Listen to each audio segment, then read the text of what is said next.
Hello दोस्तों, मेरे YouTube channel पर आपका स्वागत है। तो चलिए कहानी शुरू करते, कहानी चलेगा तो प्लीज़ चैनल को लाइक और शेयर। भास्कर प्रकृति के सिर पर हल्का सा मास्क मार कर बोला, तेरी जैसी बंदरिया से कौन करेगा शादी करेगा। प्रकृति अपने सिर को सहलाते हुए भास्कर को मार कर बोली, मारना बंद करो। भास्कर प्रकृति के बालों को पकड़ कर कूदते हुए बोला, क्या तुम्हें वो माफिया अच्छा लगता है। प्रकृति आईपैड को फिर से स्क्रॉल करते हुए बोली, अच्छे से बनाना और आप बार बार माफिया क्यों कह रहे हो। भास्कर हल्का सा प्रकृति के बाल को खींच कर बोला, बहुत साइड ले रही है उसकी। प्रकृति अपने बाल पर हाथ रखकर बोली, भाई परेशान करना बंद करो और मैं किसी के साइड नहीं ले रही हूँ। प्रकृति के बात पर भास्कर उसके बाल को बनाने के बाद उसके गाल को खींचते हुए बोला, मुझे तुमसे कुछ बात करनी थी। प्रकृति सिर उठाकर भास्कर की तरफ देखते हुए बोली, क्या आपने शादी कर ली है। भास्कर अपनी आंखें छोटी करके बोला, दोबारा मुझसे शादी की बात मत करना, मैं शादी नहीं करना चाहता। प्रकृति भास्कर की बात सुनकर बोली, पता नहीं क्यों मुझे कभी कभी लगता है कि आप शादी कर चुके हो, क्योंकि आप बीच बीच में गायब हो जाते हैं। ये सुनकर भास्कर उसके सिर पर टपले मारते हुए बोला, तुम ना अपने इस छोटे से दिमाग पर ज़्यादा जोर देना बंद करो, वरना ब्लास्ट हो जाएगा। अगर आपकी कोई गर्लफ्रेंड होगी तो आप मुझे बता सकते हो इत्मीनान के साथ, मैं पापा को नहीं बताऊंगी। प्रकृति ने प्यारी सी मुस्कान के साथ कहा, जिसे भास्कर 2 मिनट देखने के बाद बोला, तुमसे पूरे 10 साल बाद हूँ, मैं तुम्हारे रग रग से वाकिफ हूँ कि तुम कैसी हो, मुझे बेवकूफ़ बनाने की कोशिश मत करो। प्रकृति भास्कर की बात सुन मुँह बना लेती है, तभी अभिलाष जी वहाँ पर आकर कहते हैं, चलो गाड़ी रेडी है। अभिलाष जी की बात सुन प्रकृति जल्दी से बोला, पप्पा मुझे आपका फ़ोन दो ना, मुझे किसी को कॉल करके इन्फॉर्म करना था। भास्कर प्रकृति के 2 मिनट देने के बाद अभिलाष जी से बोला, नहीं पप्पा, इसे 1 सेकंड के लिए भी फ़ोन मत देना, अब ये सीधा अपने इंटरव्यू में यहाँ आएगी, फिर कर्नाटक में ही रहेगी जब तक इसके रिजल्ट नहीं आ जाएंगे। प्रकृति भास्कर की बात सुनकर मुंह बनाते हुए बोली, अब कम से कम कपड़े तो दे दो, या इसी अस्पताल के गांव में घर जाना है। द्विवेदी वार्ड में आकर उसकी तरफ एक बैग बढ़ाकर बोला, तुम्हारे कपड़े। प्रकृति द्विवेदी के हाथ से कपड़े का बैग ले लेती है तो भास्कर और अभिलाष जी वहां से बाहर चले जाते हैं। उन दोनों के जाने के बाद प्रकृति इधर उधर देखने लगती है और जल्दी से अपने हाथ में लगे ट्रिप खींचती है तो उसमें से हल्का सा खून निकलने लगता है, जिसे वो अपनी उंगली से लेकर कुछ लिखने लगती है और उसे वहीं तकिए के नीचे रख देती है। फिर रेडी होने वॉशरूम में चली जाती है और कुछ देर में वो लोग सीधा वहाँ से कर्नाटक के लिए निकल जाते हैं। इधर मित्तर एंड चावलाज हाउस में रिसेप्शन पार्टी लगभग ख़त्म हो चुकी थी। सारे मेहमान करण और नित्या को गुड विशेष के साथ बाय कह रहे थे, जिनका जवाब नित्या नकली मुस्कान के साथ दे रही थी और करण बस उसे घूरे जा रहा था। चित्रांग धीरे से करण के पास आकर उसके कान में बोला, तुझसे बात करनी है। करण चित्रांग के बात पर अपना सिर हिलाकर उसके साथ स्टडी रूम की तरफ चला जाता है, क्योंकि सारे मेहमान लगभग जा चुके थे। कुछ देर बाद करण अपने बेडरूम में आता है और टाइम की तरफ देखता है जिसमें रात के 1 बजने वाले थे। तभी वॉशरूम का दरवाज़ा खुलता है और नित्या ब्लैक नाइटी पहने बाहर आती है। नित्या की नाइटी में उसके लंबे गोरों पर साफ नजर आ रहे थे, जिन्हें करण एक नज़र देखने के बाद अपने कपड़े उतारते हुए वॉशरूम की तरफ चला जाता है।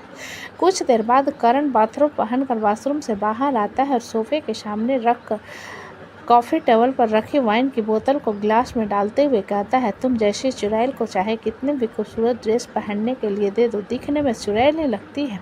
नित्या करण की बात पर उसे घूरते हुए बोली, भुलक्कड़ तुम हो, मैं नहीं तो बेबी तुम मेरे साथ सोने आई हो, अपने भाई की नज़र में घटिया ना बनने के लिए। करण ने वाइन पी सिप मुंह में भरते हुए कहा। नित्या अपनी मुट्ठी मजबूती से बंद करके करण से बोली, अगर तुम्हारी जीत इसी में होती है तो मुझे कोई दिक्कत नहीं है। करण अपने बेडरूम के वॉल के पास जाकर खड़ा हो जाता है, जहाँ से तो बाहर का पूरा व्यू नजर आ रहा था।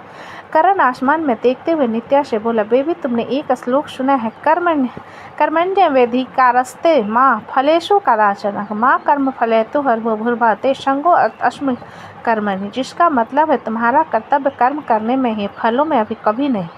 कर्म फल के लिए तुम मत प्रयास कर और कर्म में तुम मत लग जा। करण की बात पर नित्या उसे घूरते हुए बोली, तुम मुझे श्लोक का ज्ञान दे रहे हो। करण वाइन के गिलास वॉल पर दे मारता है, जिससे नित्या अपनी आंखें कसकर बंद कर लेती है। करण मुड़कर नित्या की तरफ देखते हुए कहता है, क्योंकि तुम्हारे अंदर सद्बुद्धि की कमी है।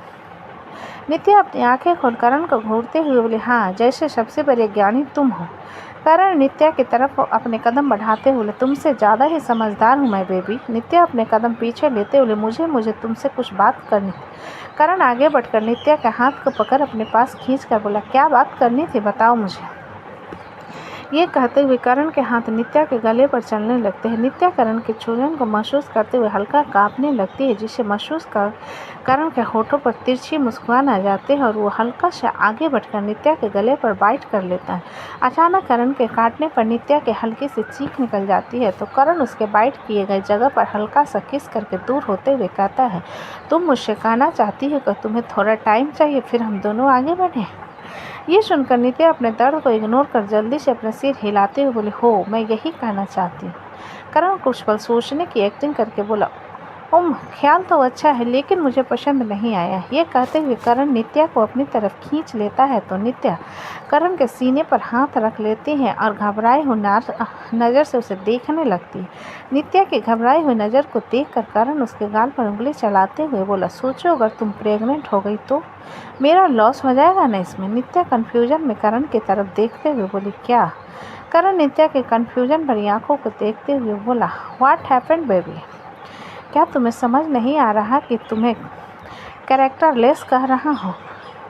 नित्या करण की बात पर उसे खुद से दूर धक्का देकर एक थप्पड़ उसके गाल पर जड़ देती है। उस गुस्से में चिल्ला कर कहती है, वो मैंने किया जो मेरे दिल में आया, लेकिन मैं कैरेक्टरलेस नहीं हूँ। अगर दोबारा मुझे कैरेक्टरलेस कहा न तो तुम्हारा मुंह तोड़ दूंगी। करण अपने गाल पर हल्का सा हाथ फेर कर नित्या की तरफ देख तिरछी मुस्कान के साथ बोला, मतलब तुम सिर्फ गुड़ियाना ही नहीं, पंजा मारना भी जानती है। अच्छी बात है। नित्या करण की मुस्कान को देखते हुए अपने दांत पीस कर बोली, इसलिए तुम मुझे बिल्कुल नहीं पसंद। कह रहे थे ना कि मैं तुम्हें धोखा क्यों दिया? इसलिए दिया क्योंकि तुम एक सन की पागल हो। करण नित्या के बालों में हाथ डाल उसके चेहरे को अपने बिल्कुल नज़दीक लाकर उसके होठों पर बहुत जोर से काट लेती, जिससे नित्या दर्द से चीख उठती है और करण को खुद से दूर धक्का देती है और अपने होठ को छूती है जिसमें से खून बह रहा था। करण अपने मुंह में लगे खून को साफ कर नित्या के जबड़ों के एक पकड़ कर बोला, क्या कहा मुझे? सनकी पागल? कम से कम मैं अपने पागलपन में उसी को चोट पहुंचाता हूं जो मेरे साथ गेम करता है। तुम्हारी तरह अच्छे होने का मुखौटा पहन कर नहीं बैठता मैं बेबी। नित्या के गालों पर उसकी आंखों में आए आंसू बह जाते और वो करण के हाथ को दूर करने लगती है तो करण उसे छोड़कर कहता है, तुम्हें देखकर वो फीलिंग नहीं आ रही कि तुम्हारे साथ ज़बरदस्ती करूं, क्योंकि तुम वो नित्या हो ही नहीं जिससे मैं प्यार करता था। तुम तो एक चालबाज औरत हो। नित्या करण की बात पर अपने आंखों में आए आंसू को साफ करते हुए, तुम्हें जो करना है करो, लेकिन वो वीडियो मेरे भाई तक नहीं जानी चाहिए। ये बात तब हुई थी जब तुम अपनी पत्नी होने के सारे फलने वाले थे, लेकिन तुम तो ऐसा कुछ नहीं करने वाली हो। तुम्हें भला तुम पर क्यों तरस दिखाऊं? बताओ मुझे बेबी। करण ने नित्या की बात सुनकर कहा। ये सुनकर नित्या करण की बाथरूम को कसकर पकड़ते हुए, तो मैं कह रही हूँ ना, तुम्हें जो करना है करो। मैंने भी कहा, तुम्हें देखकर मैं फील नहीं कर पा रहा हूँ और मुझे फील करवाने के लिए तुम्हें मुझे सीड्यूस करना होगा, तो मुझे सीड्यूस करो, फिर मैं वीडियो नहीं भेजूँ। करण ने नित्या के हाथ को अपने कॉलर से हटाते हुए कहा। नित्या करण आमने सामने खड़े हुए थे। करण नित्या के बुरी आंखों में देखते हुए फिर से बोला, तुम इतनी नर्वस क्यों हो? Because you force me to be like this, you fucking bastard. Nitya ने अपने दांत पीसते हुए कहा। करण अपने बाथरूम को उतार कर फेंक देता है तो नित्या अपना चेहरा दूसरी तरफ कर लेती है, जिसे देखकर करण अपने शॉर्ट्स के जेब में हाथ डाले बिस्तर की तरफ जाते हुए कहता है, मेरी आदत है, मैं ऐसा ही होता हूँ। मुझे कपड़ों में घुटन महसूस होती है। तुम चाहो तो तुम भी सो सकती हो बिना कपड़ों के। नित्या गुस्से में करण को घूरते हुए बोली, ऐसी बेशर्मी भरी हरकत तुम जैसे निर्लज लोग करते हैं। तुम तो जैसे बेशर्म लोग क्या करते हैं, हर जगह मुंह मारने वाला काम। करण ने बिस्तर पर बैठते हुए तिरछी मुस्कान के साथ कहा, जिस पर नित्या गहरी सांस लेकर खुद से बोली, मैं इसे जितना कुछ कहूँगी ये उतना ही ज़्यादा मुझे टॉर्चर करेगा। ये बात तो तुमने बिल्कुल सही कही, तो जुबान चलाना बंद करो, सुर में बात करते हैं। करण ने नित्या की बात का जवाब देते हुए कहा, जिसे सुनकर नित्या कंफ्यूज होकर बोली, तुम कहना क्या चाहते हो? करण अपने दोनों पैर मोड़ कर बिस्तर पर बैठते हुए नित्या से बोला, चलो तुमसे एक सवाल पूछता हूँ। मुझे तुम्हारे किसी सवाल का जवाब देने में कोई दिलचस्पी नहीं है। नित्या ने करण को इग्नोर करते हुए कहा, जिस पर करण तिरछी मुस्कान के साथ बोला, तो वो कहानी सुना दो जब तुमने ध्रुवी सारों को नुकसान पहुंचाने की कोशिश की थी। चलो थोड़ा और आगे बढ़ते हैं। ये बता दो तुमने उसे बेवकूफ़ के साथ प्लानिंग कैसे की? नित्या अपनी मुट्ठी मजबूती से बंद कर करण के सामने आकर बोली, तुम्हें जो करना है तुम करो। लिल्ली, करण ब्लैंकेट खींचकर बिस्तर पर लेटते हुए बोला, कल मेरा एक इम्पोर्टेंट मीटिंग, क्योंकि तुम्हारी तरह बेरोजगार नहीं हूँ मैं, इसलिए मुझे कल जल्दी उठना है। नित्या करण को सोता हुआ देखकर बोली, करण। करण ब्लैंकेट के अंदर से बोला, तेरे जिस्म को नहीं, तेरे रूह को पाना है, तेरे दिल में धड़कन बढ़कर बस जाना है। जिस्म का दीदार तो लाखों ने दिया हमें, हमें तो बस तेरे दिल में एक छोटा सा कोना पाना है। नित्या अपनी मुट्ठी मजबूती से बंद करके बोली, सब नाटक है, एक बार तुम्हारे सामने कपड़े उतार दूं, तुम खुद ले जाओगे मुझे बिस्तर पर। करण ब्लैंकेट हटाकर नित्या के सामने जाकर उसके जबड़े को कसकर पकड़ते हुए बोला, थूकते हैं तेरे जिस्म पर, हिम्मत है तो रूह से मोहब्बत करके देखो, लबों पे एक उफ और आंखों में नमी तक नहीं आने देंगे। नित्या करण के सीने पर हाथ रखकर उसे खुद से दूर करते हुए, मुझे बस तुमसे छुटकारा चाहिए, नहीं रह सकती तुम्हारे साथ एक ऐसे पल के साथ जो मुझ पर किसी की नज़र भी बर्दाश्त ना कर सके।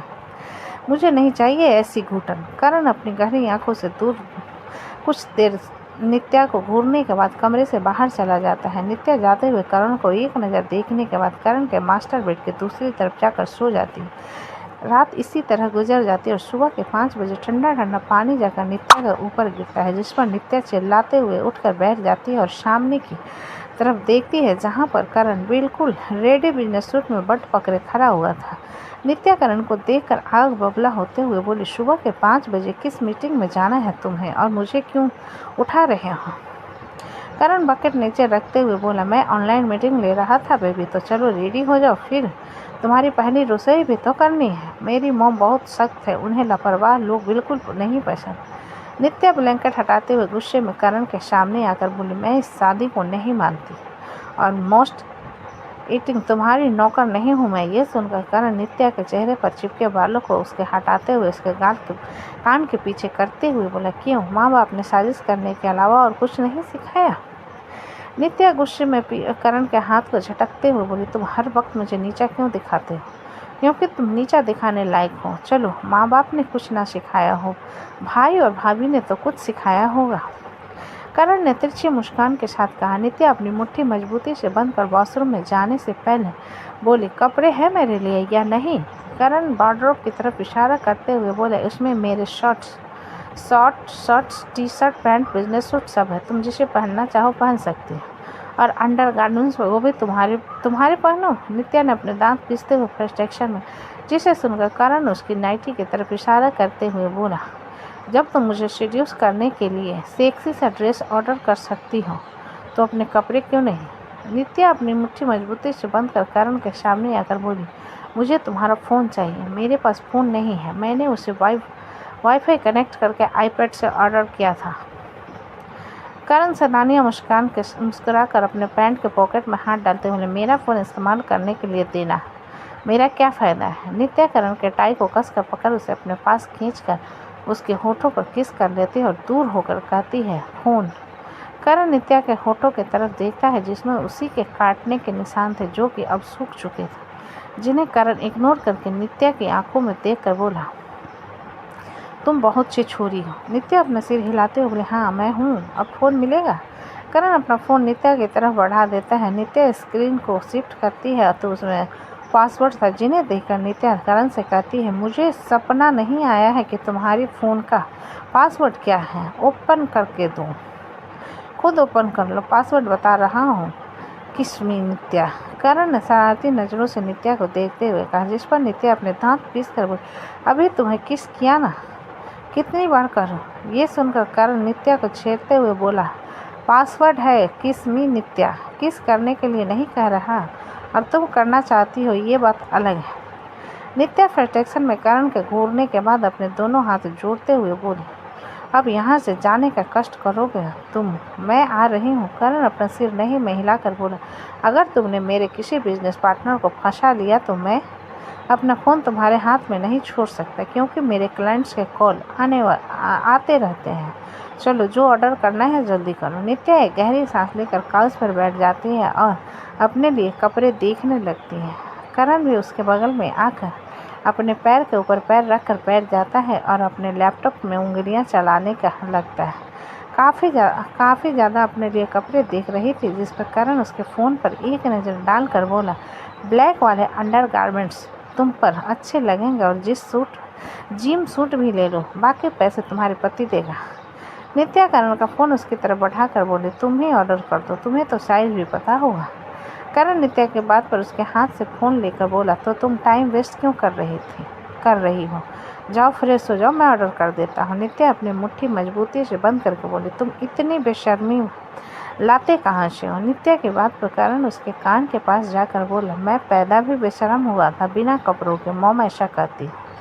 ये सुनकर नित्या चिढ़ते हुए बोली, मैं तो स्विमिंग सूट पहनकर पैदा हुई थी, लेकिन क्या फ़ायदा हो तो तुम मुझसे भी ज़्यादा बेशर्म ना। करण ने मुस्कुराते हुए नित्या फ्रस्ट्रेशन में उसे घूरने के बाद पैर पटकते हुए बाथरूम की तरफ चली जाती।